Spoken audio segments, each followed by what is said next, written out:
할렐루야. 오늘 10월 14일 목요일 새벽 기도에 오신 여러분들 환영하며 하나님의 말씀 먼저 보겠습니다. 에스겔 17장 17절부터 24절의 말씀 봉독해 올리겠습니다. 대적이 토성을 쌓고 사다리를 세우고 많은 사람을 멸절하려 할 때 바로가 그 큰 군대와 많은 무리로도 그 전쟁에 그를 도와주지 못하리라. 그가 이미 손을 내밀어 언약하였거늘 맹세를 업신여겨 언약을 배반하고 이 모든 일을 행하였으니 꾀하지 못하리라. 그러므로 주 여호와의 말씀이니라. 내가 나의 삶을 두고 맹세하노니 그가 내 맹세를 업신여기고 내 언약을 배반하였은즉 내가 그 죄를 그 머리에 돌리되 그 위에 내 그물을 치며 내 올무에 걸리게 하여 끌고 바벨론으로 가서 나를 반역한 그 반역을 거기에서 심판할지며 그 모든 군대에서 도망한 자들은 다 칼에 엎드러질 것이요 그 남은 자는 사방으로 흩어지리니 나 여호와가 이것을 말한 줄을 너희가 알리라. 주 여호와께서 이같이 말씀하시되 내가 백향목 꼭대기에서 높은 가지를 꺾어다가 심으리라.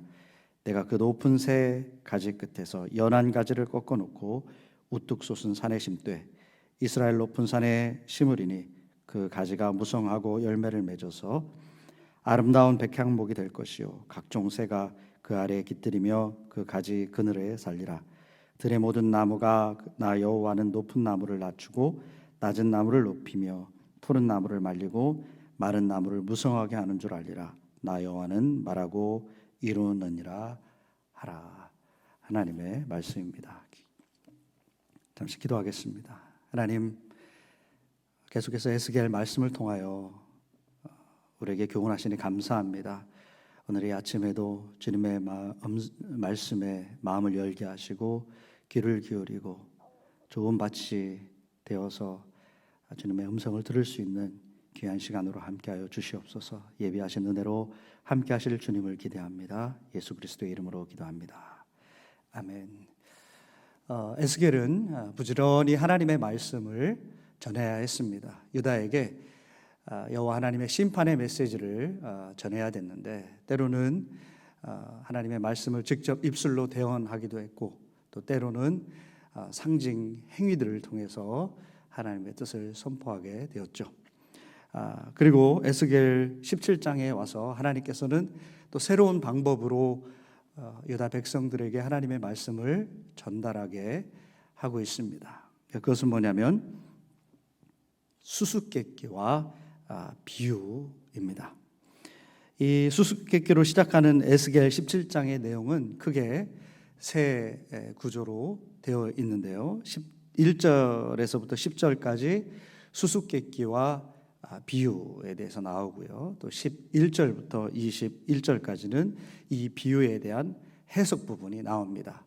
자, 그리고 22절부터 24절은 희망의 약속, 심판을 선포했지만 결국 하나님께서 이루실 그 희망에 대해서 말씀해주고 있습니다.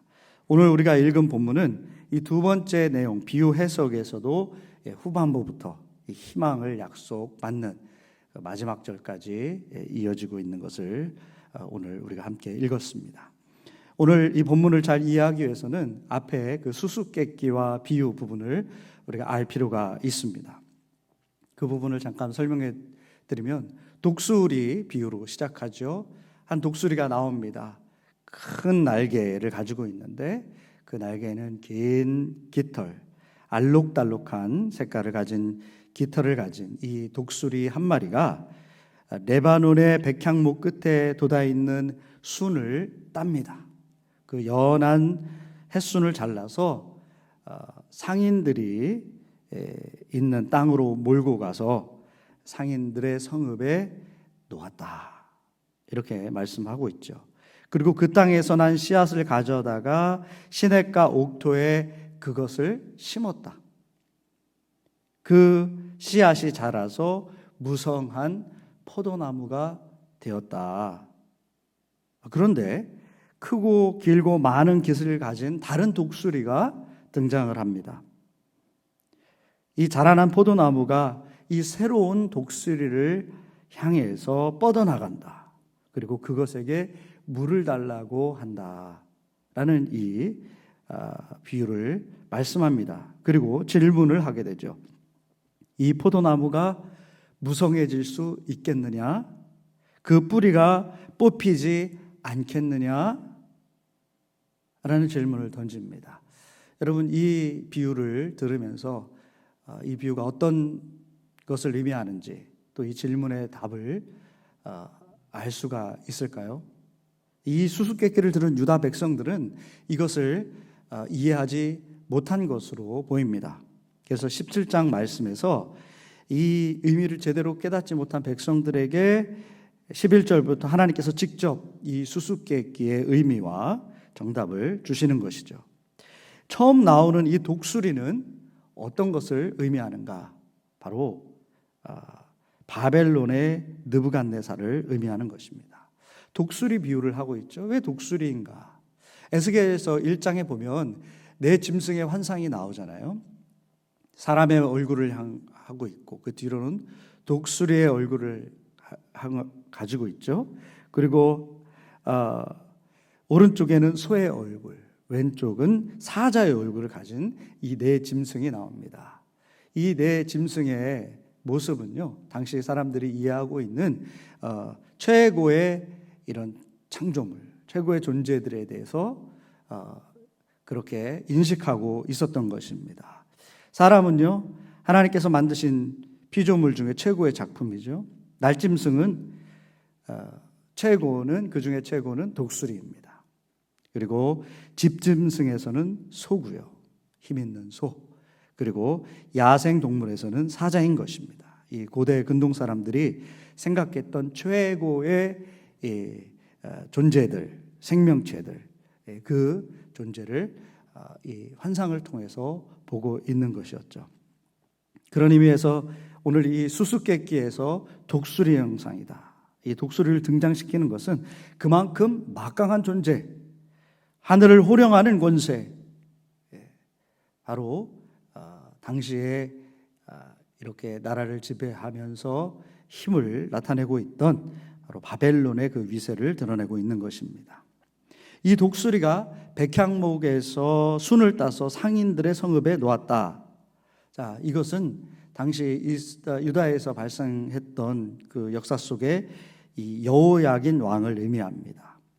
느부갓네살 바벨론의 왕은 유다를 침공했죠. 1차로 다니엘과 그의 친구들을 포로로 끌고 갔습니다. 그리고 2차로는 에스겔과 더불어서 이 여호야긴 왕 그리고 여러 포로들을 끌고 바벨론으로 갔던 것이죠. 이 바벨론 땅이 바로 상인들의 성읍으로 비유하고 있는 것입니다.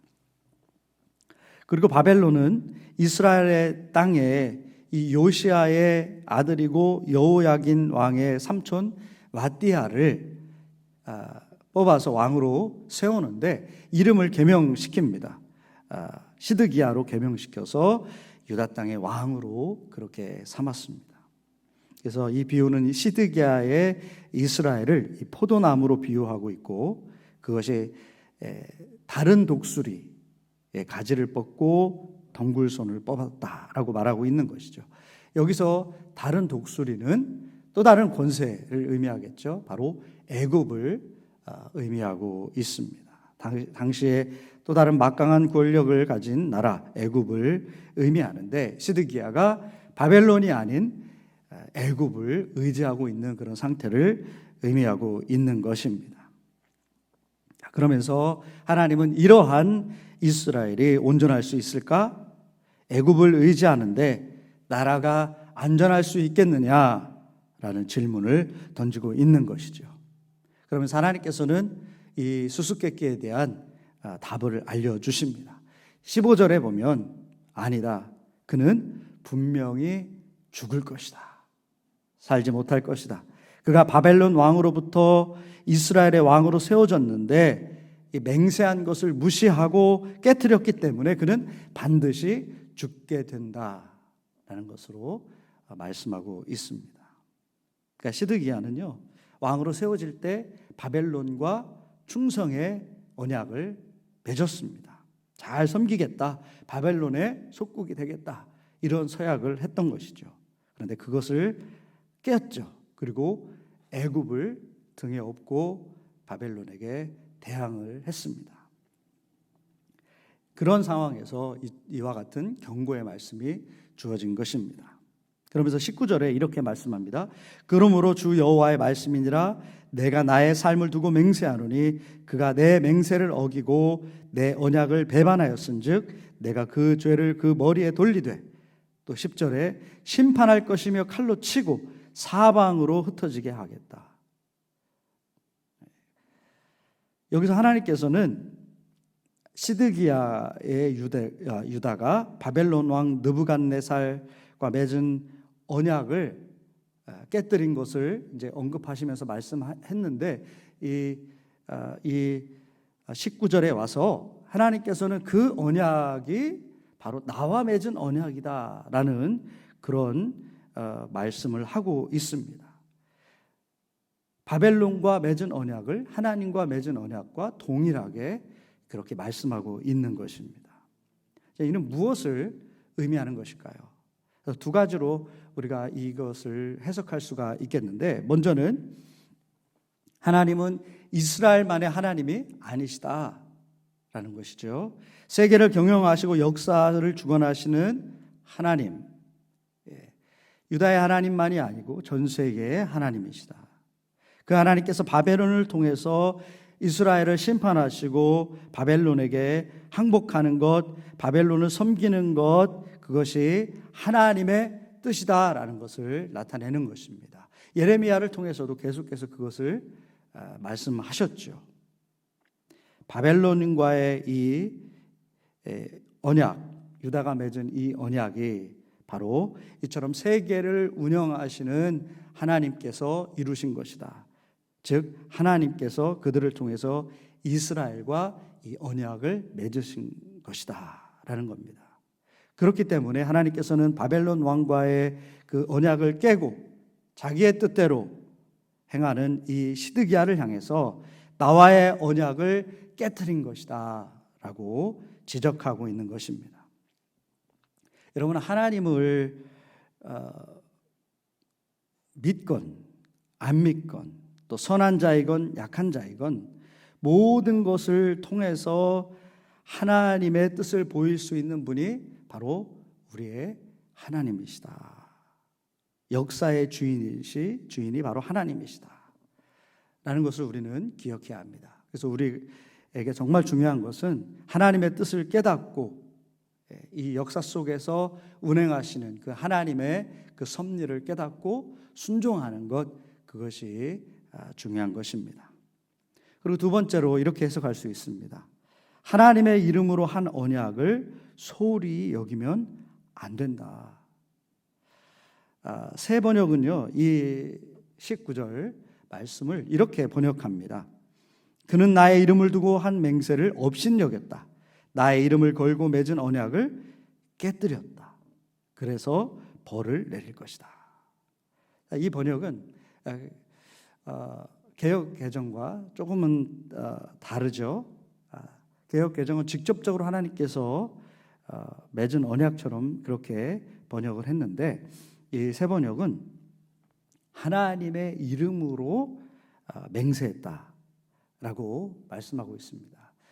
당시 잘 아시다시피 이 당시 전쟁을 하고 또 나라와 나라가 서로 이렇게 언약을 맺고 그럴 때 각자 자기의 신의 이름으로 맹세를 했습니다. 당연히 유다도 바벨론과 언약을 맺을 때 유다는 여호와 하나님의 이름으로 했겠죠. 바벨론은 그들의 신의 이름으로 맹세를 했을 것입니다. 이처럼 유다가 여호와 하나님의 이름으로 맹세한 것, 그것을 경히 여기면 안 된다라는 뜻이 포함되어 있겠죠.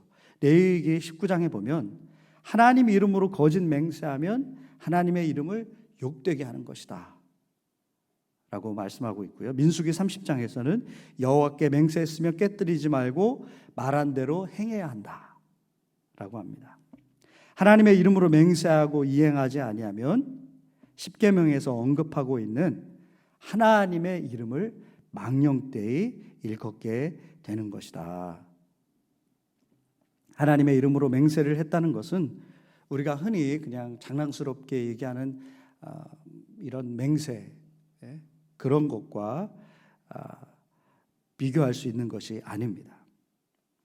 가나안 정복을 할 때에 이스라엘 백성들이 가나안 땅에 들어가서 가나안 족속들을 다 진멸하는 것이 하나님의 뜻이었습니다.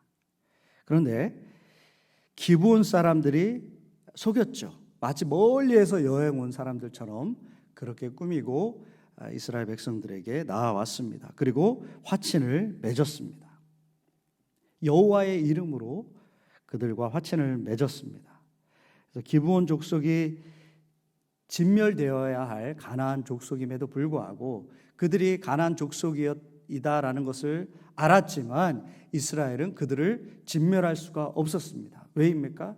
비록 그들이 속였지만 이스라엘이 여호와의 이름으로 그들과 화친했기 때문입니다. 이처럼 하나님의 이름으로 맺은 언약은 반드시 지켜져야 한다라는 것을 강조하고 있는 것입니다. 하나님의 이름은 믿는 자들로부터 이처럼 거룩하고 존귀하게 여김을 받아야 된다는 것입니다. 여러분, 하나님의 뜻은 사람들이 바라는 것과 다를 수 있습니다. 한번 당시 상황을 한번 생각해 보시기 바랍니다. 거짓 선지자들이 말하는 것이 더 희망적이고 더 하나님의 축복이 있는 것 같습니다. 이제 곧 바벨론은 약해질 것이고 포로로 끌려갔던 우리의 동포들은 이제 곧 돌아올 것이다. 나라가 곧 회복될 것이다. 하나님의 능력이 그렇게 할 것이다. 이 하나냐의 예언이었습니다. 그런데 예레미야의 예언은 암울합니다. 바벨론에게 항복해야 된다. 거기서 포로로 살면서 집 짓고 그렇게 정착해야 된다. 이 예언에는 하나님의 능력이 결여된 것처럼 그렇게 보일 수가 있습니다. 하지만 이것이 하나님의 뜻이었습니다. 우리의 기대와 다른 하나님의 뜻이 거기에 있었던 것입니다. 당장은 그렇게 무기력하신 하나님 같이 보이고 하나님의 능력이 그들 안에 함께하지 않고 사라진 것처럼 보이지만 그러나 하나님의 뜻은 그들의 기대와 생각과는 다르게 더 깊고 더 충만한 뜻이 담겨져 있습니다. 오늘 본문 마지막 부분은 희망의 약속을 주고 있습니다. 하나님께서는 백향목 높은 가지를 꺾어다가 이스라엘의 가장 높은 산에 심으실 것이다. 거기서 나무가 자라고 생명들이 쉼을 얻을 것이다 라고 말씀하고 있습니다. 이것은 하나님께서 이루실 메시아 예수 그리스도를 예언해 주고 있는 것입니다. 하나님의 뜻은 당장 이스라엘이 회복되는 것에 있지 않았습니다. 하나님은 온 인류를 구원하시고 주 예수 그리스도 안에서 참 쉼을 얻는 그날을 준비하고 계신 것입니다. 하나님의 관심은 하나님이 온전히 통치하시며 함께 하시는 그런 하나님의 나라입니다. 하나님을 잊은 나라, 안락해도 풍족해도 결국은 그런 하나님을 잊은 백성들은 무너지고 마는 것입니다. 오직 예수 그리스도에게 소망이 있습니다. 오직 예수 그리스도만이 길이고 진리이고 생명입니다. 주님 다시 오셔서 새하늘과 새 땅을 만드실 때까지 오직 주님의 뜻에 합당한 삶을 사는 우리 모두가 되기를 간절히 원합니다. 상황에 좌우되지 않고 오직 말씀과 하나님의 뜻에 중심을 두고 믿음대로 살아가서 결국 우리 모두 구원받는 우리 모두가 되기를 우리 주 예수 그리스도의 이름으로 간절히 축원합니다. 함께 기도하시겠습니다. 하나님 감사합니다. 오늘 이 아침에도 무거운 말씀이지만 에스겔 선지자의 말씀을 통해서 우리가 무엇을 기대하고 또 어디에 중심을 두고 살아야 될지 교훈하여 주시니 참으로 감사합니다. 하나님, 하나님의 뜻 이 역사 속에서 운행하시고 함께하시고 통치하시고 말씀하시는 하나님의 음성에 우리가 귀를 기울이게 하시고 환경을 바라보며 그것에 우리의 희망에 마음을 담아서 그것에 중심을 두는 것이 아니라 하나님께서 말씀하시는 것에 우리가 온전히 귀를 기울이고 깨닫고 또 그 말씀에 소망을 두고 또 예수 그리스도만을 붙들고 살아가는 우리의 삶이 될 수 있도록 인도하여 주시옵소서. 오늘 한날 그런 삶 되기를 원합니다. 주님의 기쁨이 되기를 원합니다. 주님과 온전히 동행하는 우리 모두가 되도록 함께하여 주시옵소서. 감사하며 축복하며 예수 그리스도의 이름으로 기도합니다. 아멘.